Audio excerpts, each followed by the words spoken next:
नमस्कार, मी क्षत्रिय मराठा उदय नांदे।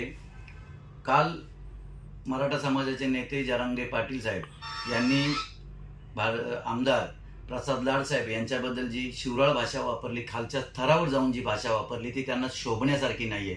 एका मराठा समाजाच्या आमदाराला या प्रकारची भाषा वापरणं म्हणजे संपूर्ण मराठा समाजाला ती शिवराळ भाषा वापरल्यासारखी आहे आणि हे मराठा समाजाला कळलेलं आहे। जरांगे पाटील साहेब, तुम्ही खरोखर जर मराठा समाजाला आरक्षण पाहिजे आणि त्यासाठी लढत आहात तर मग माझे काही प्रश्न आहेत की मंत्रालयात तुम्ही सरकारची चर्चा करण्यासाठी का येत नाहीत? उठून उठसूट नेहमी फक्त उपोषणाला का बसत आहात? दुसरी गोष्ट म्हणजे गेल्या आठवड्यात सरकारने मराठा समाजाच्या आरक्षणासाठी एक सर्वपक्षीय चर्चा करण्यासाठी सर्व पक्षांना आमंत्रण दिलं होतं। त्यावेळेला उबाटा सेना, काँग्रेस आणि शरद पवार यांची राष्ट्रवादी यांनी त्या बैठकीवर बहिष्कार टाकला आणि त्या बैठकीत आले नाहीत, त्याच्यामुळे तोडगा निघू शकला नाही। मग तुम्ही त्यांच्या विरोधात